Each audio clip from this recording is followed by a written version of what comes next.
Assalamualaikum warahmatullahi wabarakatuh. Selamat pagi anak-anakku, siswa kelas 7 MTS Ahli Zat Gajah. Selamat bertemu kembali dengan saya dalam mata pelajaran Al-Quran Hadis. Anak-anakku, dalam suasana pandemi Corona 19 ini, pembelajaran tetap akan kita laksanakan dengan sistem pembelajaran jarak jauh.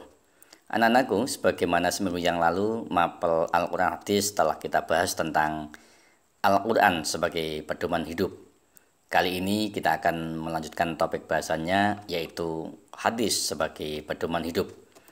Sebagaimana seminggu yang lalu, materi ini akan disampaikan oleh Ibu Nurul Fikrah Rofa, mahasiswi dari IAIN Kudus yang saat ini sedang melaksanakan KKN IK dari rumah. Monggo kami serahkan kepada Ibu Nurul Fikrah Rofa. Terima kasih.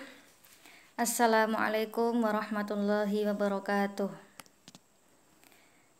Anak-anakku semua, alhamdulillah kita dapat berjumpa lagi dalam kesempatan yang kedua mata pelajaran Al-Quran Hadis.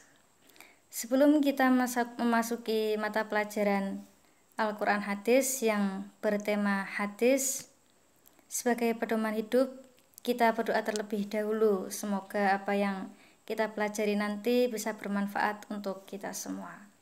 Berdoa mulai. Selesai. Terima kasih. Masuk ke dalam materi. Materi pertama, pengertian dari hadis. Hadis menurut bahasa adalah yang baru, yang dekat, berita, dan berlaku. Itu adalah pengertian hadis menurut bahasa.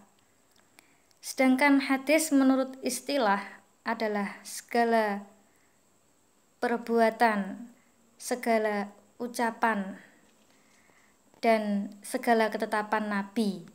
Itu adalah pengertian hadis menurut istilah. Dari pengertian hadis menurut istilah tersebut dapat ditarik kesimpulan macam-macam hadis, yaitu ada 3. Ada tambahan sedikit, nama lain dari hadis bisa dikatakan sebagai as-sunnah. Dan macam-macam hadis ada 3. Yang pertama, hadis atau sunnah qauliyah yang berupa ucapan, ucapan Nabi. Segala ucapan Nabi itu masuk ke dalam sunnah atau hadis qauliyah. Seperti hadis Nabi yang berbunyi innamal a'malu binniyah, yang berarti segala perbuatan itu tergantung pada niatnya. Itu termasuk contoh dari hadis Nabi yang qauliyah, ucapan Nabi, sabda Nabi. Yang kedua adalah hadis atau sunnah fi'liyah. Juga contohnya dari hadis Nabi yaitu shollu kama ra'aitumuni usolli, yang artinya sholatlah kamu sebagaimana kamu melihat cara sholatku. Itu adalah contoh dari perbuatan Nabi yang merupakan sholat ibadah. Jadi kita semua dianjurkan meniru perbuatan Nabi, yaitu sholat beliau, meniru pergerakan sholat beliau. Yang ketiga adalah hadis atau sunnah takririyah yang berupa ketetapan. Jadi zaman dahulu ada sahabat yang datang kepada Nabi dan meminta persetujuan kepada Nabi tentang masalahnya. Dan Nabi memberikan persetujuan tersebut kepada sahabat. Dan itulah yang dinamakan hadis atau sunnah takririyah, ketetapan Nabi. Itu adalah contoh dari ketetapan Nabi yang diberikan kepada sahabat. Yang selanjutnya adalah fungsi dari hadis. Fungsi dari hadis yang terdapat dalam LKS kalian itu ada 4. Yang pertama adalah mengukuhkan hukum-hukum Al-Quran yang telah disebutkan dalam Al-Quran. Yang pertama itu adalah mengukuhkan hukum-hukum yang telah disebutkan dalam Al-Quran. Itu adalah fungsi hadis yang nomor 1. Yang kedua adalah menafsirkan ayat-ayat Al-Quran yang bersifat mujmal. Anak-anak ada yang tahu mujmal itu apa? Mujmal adalah global. Jadi hadis berfungsi untuk menafsirkan ayat-ayat Al-Quran yang bersifat global.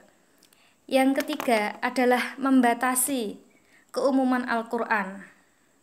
Yang keempat adalah menetapkan hukum yang belum ada di Al-Quran. Itu adalah fungsi dari hadis keempat yang sudah Ibu jelaskan tadi. Itulah yang dapat Ibu sampaikan mengenai pengertian hadis, macam-macam hadis, dan fungsi dari hadis. Semoga anak-anak semua dapat memahami dan bisa menyerap ilmu yang sudah Ibu berikan pada pagi hari ini. Terima kasih untuk anak-anak dan mohon maaf bila Ibu ada salah kata dalam penyampaian. Ibu akhiri dulu. Wassalamualaikum warahmatullahi wabarakatuh. Selanjutnya Ibu kembalikan kepada Bapak Haji Ahmad Rawi.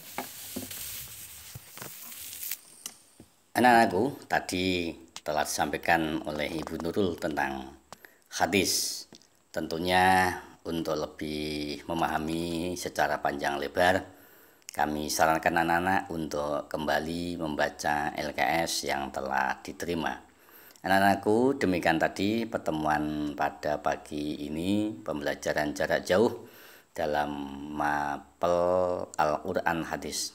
Selanjutnya anak-anak, kita akan ketemu lagi insya Allah minggu depan untuk lebih memperjelas tentang pengamalan Al-Quran dan hadis dalam kehidupan sehari-hari. Demikian anak-anak, mari kita tutup bersama-sama dengan berdoa. Mudah-mudahan pertemuan kali ini, PJJ kali ini benar-benar ada manfaat bagi kita semua. Terima kasih dan saya tutup.